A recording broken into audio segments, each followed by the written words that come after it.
Guys, welcome back to my channel. तो explanation को start करने से पहले मैं आप सभी को बता दूं कि एक्चुअली अभी ना मेरे घर पे कुछ मेहमान आए हुए हैं, जिसकी वजह से आज मुझे रात को रिकॉर्डिंग करना पड़ रहा है। तो हो सकता है कि आज आपको मेरी वॉइस के साथ साथ फ़ैन या फिर कुछ इंसेक्ट्स की भी वॉइस आ जाए, तो प्लीज़ उसे आज के लिए अवॉइड करना। और हाँ, एक्सप्लेनेशन को स्टार्ट करने से पहले please guys subscribe to my channel, like the video and share with your friends. And now let's start the explanation, but once again I'm really sorry for today's bad voice. Me like a Hellcat.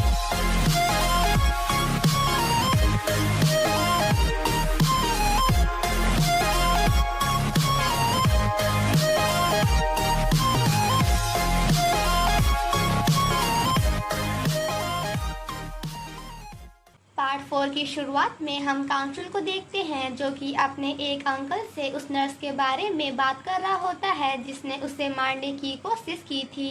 जिसके बाद कांचुल उन्हें बताता है कि उस दिन मुझे एक आदमी ने कॉल किया था और मुझसे कहा था कि वो मेरे फैमिली के असली खूनी के बारे में जानता है। जिसके बाद मैं उस इंसान से मिलने गया, बट उसने मुझे जान से मारने की कोशिश की। एंड यहाँ पे कांगचुल अपने अंकल को भी योंजो के बारे में सब कुछ बता देता है, जिसे सुनकर हमारे अंकल वॉज लाइक, क्या वो लड़की कोई एलियन है या फिर भगवान जो उससे तुम्हारे बारे में सब कुछ पता है। वहीं दूसरी तरफ हम योंजो को देखते हैं, जो कि कम्प्लीटली शॉक्ड हो जाती है, क्योंकि कांगचुल ने उसके लिए काफ़ी सारे मेकअप के सामान एंड ड्रेसेस ऑर्डर किए थे। योंजो जब तैयार हो रही होती है तो वहाँ की मेड उसे बताती है कि हमारे कांगचुल सर को फेमिनिन स्टाइल काफ़ी ज़्यादा पसंद है। जिसे सुनकर हमारी योंजो वॉज लाइक, व्हाट, मतलब अब क्या मुझे तैयार भी उसके हिसाब से होना होगा। कांगचुल जब योंजो को कॉल करता है तो उसकी आवाज़ सुनते ही योंजो अपने आप से कहती है कि हे भगवान, मैं क्या करूं, बिकॉज कांगचुल की तो बस आवाज़ सुनते ही मेरे दिल का धड़कना तेज हो जाता है। योंजो हमारे लड़की ब्यूटीफुल करगैचुल से पूछती है कि आखिर मैं तुम्हारी फियांसे कब बन गई, क्योंकि तुम्हारे यहाँ की वर्कर्स कह रही थी कि मैं तुम्हारी फियांसे हूँ। तो जिस पर कांगचुल कहता है कि एक्चुअली मैं उन्हें डायरेक्टली नहीं बता सकता था ना कि मैं तुम पे लाइन मार रहा हूँ, इसलिए मैंने उन सभी को ये बताया कि तुम मेरी फियांसे हो। एंड देन कहता है कि क्या ये बात जानने के बाद तुम्हारे बॉयफ्रेंड को बुरा लगेगा। तो जिस पर योंजो कहती है कि oh hello, I don't have any boyfriend, क्योंकि मैं अभी तक सिंगल हूँ।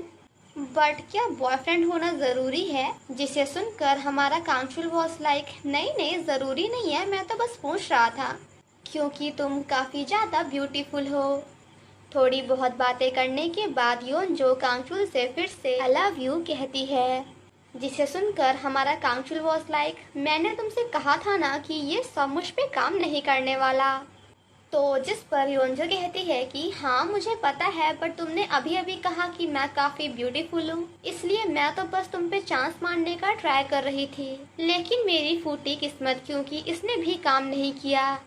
फ़ोन कट करने के बाद योंजो अपने आप से कहती है कि क्या मैं पागल हो गई हूँ जो उसे हर टाइम आई लव यू कहती रहती हूँ। वहीं दूसरी तरफ हमारा कांगचुल भी अपने आप से कह रहा होता है कि अगर इस लड़की ने मुझे एक बार और आई लव यू बोला ना, तब तो मैं पक्का इसके प्यार में पड़ जाऊंगा। योंजो जब कांगचुल के घर में घूम रही होती है तभी वहाँ पे उससे मिलने सोही आती है एंड देन उसे अपने साथ ऊपर वाले फ्लोर पे वाइन पीने के लिए ले जाती है। वो दोनों जब जा रहे होते हैं तभी सोही कुछ बहाना बनाकर योंजो को वहीं पे अकेला छोड़कर वहाँ से चली जाती है। तभी थोड़ी देर बाद वहाँ पे वही वेटर आता है जो कि उस रात को योंजो के साथ था एंड वो वेटर योंजो को देखते ही तुरंत पहचान जाता है। जिसके बाद वो अपने सभी स्टाफ मेंबर्स को इसके बारे में बताता है, क्योंकि वो सभी एंड वहाँ की पुलिस योंजो को अभी तक फाइंड कर रही थी, बिकॉज उस दिन कांगचुल को बचाने के बाद योंजो रातों रात ही गायब हो गई थी।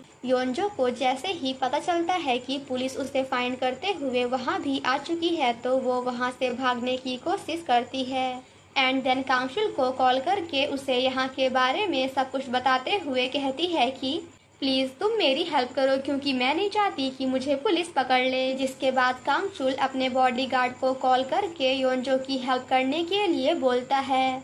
बट बेचारी हमारे योंजो की फूटी किस्मत, क्योंकि लाख कोशिश करने के बाद भी एट लास्ट पुलिस योंजो को पकड़ ही लेती है। बट पुलिस के हाथों में आने से पहले योंजो कांगचुल का दिया हुआ फोन वहीं पे फेंक देती है। वहीं दूसरी तरफ जब ये बात हमारे लड़की ब्यूटीफुल करगईचुल को पता चलती है तो वो भी योंजो के लिए काफी ज्यादा परेशान हो जाता है, क्योंकि उसने योंजो से प्रॉमिस किया था कि वो उसे हमेशा पुलिस या फिर मीडिया से बचा कर रखेगा। देन नेक्स्ट सीन में हम योंजो को एक डिटेक्टिव के साथ देखते हैं, जहां वो डिटेक्टिव योंजो से काफी सारे क्वेश्चंस करते हैं, बट हमारी योंजो के पास उनके किसी भी क्वेश्चन का आंसर नहीं होता। एंड अपनी आइडेंटिटी प्रूव करने के लिए उसके पास ना तो आधार कार्ड था और ना ही वोटर कार्ड। वो डिटेक्टिव योंजो से पूछता है कि तुम्हारे घर का एड्रेस क्या है, तो जिस पर योंजो कहती है कि नहीं पता।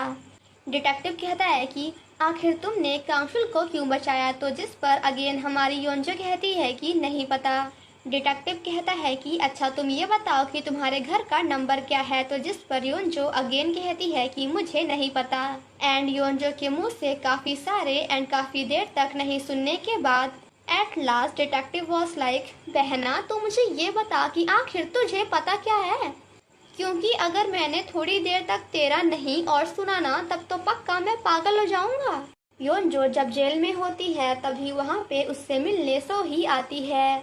एंड देन यहाँ पे हमें पता चलता है कि ये सब योंजो के साथ सोही ने जानबूझकर किया था, क्योंकि वो हमारे कांगचुल के लिए मतलब कि लड़की ब्यूटीफुल करगईचुल के लिए काफी ज्यादा परेशान थी। सोही योंजो को सॉरी बोलते हुए कहती है कि अगर तुम यहाँ से बाहर आना चाहती हो तो फिर पुलिस को अपने असली आइडेंटिटी के बारे में सब कुछ बता दो। उसकी बातें सुनने के बाद योंजो कहती है कि मैं ऐसा नहीं कर सकती, क्योंकि मेरे पास अपनी आइडेंटिटी प्रूव करने के लिए इस दुनिया में कुछ भी नहीं है, जिसे सुनकर सोही भी कम्प्लीटली शॉक्ड हो जाती है। नेक्स्ट मॉर्निंग जब कांगचुल अपने बिजनेस ट्रिप से वापस आता है तो वो सोही को कॉल करके उस पर काफी ज्यादा गुस्सा करता है, क्योंकि उसे भी पता था कि योंजो के साथ जो कुछ भी हो रहा है वो उसने जानबूझकर किया है। कांगचुल सोही से कहता है कि तुम मेरी पर्सनल असिस्टेंट बनने के लायक नहीं हो, बट हाँ तुम मेरी एक अच्छी दोस्त हमेशा रहोगी। एंड देन उसे जॉब से फायर कर देता है। देन नेक्स्ट सीन में हम अपनी लड़की ब्यूटीफुल करगईचुल को जेल में देखते हैं, जहां वो योंजो से मिलने गया था।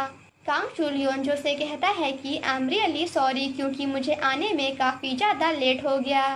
कांगचुल जब योंजो से बात करने की कोशिश करता है तो वो काफी ज्यादा इमोशनल हो जाती है, क्योंकि उसे इस बात का पता नहीं था कि इस दुनिया में आने के बाद उसे जेल की भी हवा खानी पड़ेगी। थोड़ी बहुत बातें करने के बाद कांगचुल योंजो को समझाते हुए कहता है कि अब तुम्हारे पास बचने का सिर्फ और सिर्फ एक ही रास्ता है, एंड वो रास्ता ये है कि तुम मुझे अपने बारे में सब कुछ बताकर कम्प्लीटली सरप्राइज कर दो एंड देन चुपचाप यहाँ से गायब हो जाओ, क्योंकि मुझसे तुम्ही ने कहा था कि अगर मेरे माइंड एंड बॉडी का रिएक्शन पूरी तरह से चेंज हो जाएगा तो फिर तुम अपनी दुनिया में वापस चली जाओगी।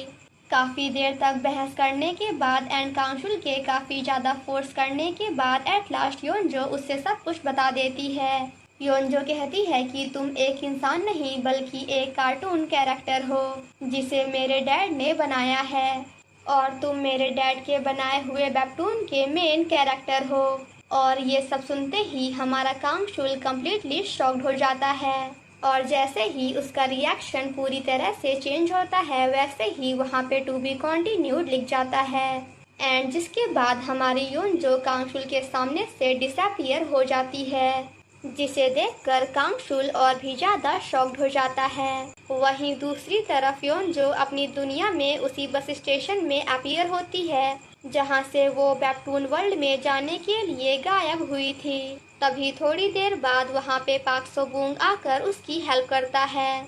वहीं दूसरी तरफ वेबटून की दुनिया में सभी अभी भी योंजो को फाइंड करने की कोशिश कर रहे थे, क्योंकि वो हमेशा की तरह फिर से कहीं गायब हो गई थी। कांगचुल जब बाहर आता है तो वो योंजो की सभी पुरानी बातों को याद करके काफी ज्यादा सैड होता है, क्योंकि उसे अभी भी इस बात पे भरोसा नहीं हो रहा था कि वो एक इंसान नहीं बल्कि कार्टून कैरेक्टर है जिसे योंजो के डैड ने बनाया है। हमारी लड़की ब्यूटीफुल कर गई चुल काफी ज्यादा इमोशनल होकर अपने अंकल से कहता है कि मैंने योंजो के बारे में जो कुछ भी पहले कहा था वो ही सही था, बिकॉज वो लड़की पूरी की पूरी पागल और बेवकूफ है एंड उसने अभी अभी मुझसे जो कुछ भी कहा मुझे उसकी किसी भी बात पे भरोसा नहीं हो रहा। कांग चुल अपने अंकल से बात कर ही रहा होता है कि तभी उसे पता चलता है कि उसकी पूरी की पूरी दुनिया एंड वहाँ के सभी लोग कम्प्लीटली स्टॉप हो गए हैं। और ये सब देखने के बाद तो हमारे लड़की ब्यूटीफुल कर गई चुल के पैरों के नीचे से जमीन खिसक जाती है। आफ्टर दैट वो भागते हुए जाकर हर जगह देखने की कोशिश करता है, बट इसका कोई भी फायदा नहीं होता क्योंकि वो जहाँ भी जाता वहाँ के लोग एंड वहाँ का टाइम पूरी तरह से स्टॉप था। कांग चुल जब काफी ज्यादा परेशान होकर एक जगह बैठा होता है तभी उसके सामने धीरे धीरे एक चमकती हुई स्क्रीन अपीयर होने लगती है एंड उस स्क्रीन को देखते ही कांग चुल को याद आ जाता है कि ये स्क्रीन तो उसके सामने उस दिन भी आई थी जिस दिन उसे छत पे किसी ने जान से मारने की कोशिश की थी। जिसके बाद कांग चुल ने इस स्क्रीन के अंदर अपना हाथ डालकर योंजो को उसकी असली दुनिया से खींचकर वेबटून वर्ल्ड में लाया था। ये सब याद करने के बाद एट लास्ट हमारा कांग चुल उस स्क्रीन के अंदर चला जाता है। देन नेक्स्ट सीन में हम अपनी लड़की ब्यूटीफुल कर गई चुल को असली दुनिया में देखते हैं और इसी के साथ हमारा पार्ट 4 यहीं पे खत्म हो जाता है। Thank you so much guys for watching my explanation. Stay safe and healthy. Bye bye.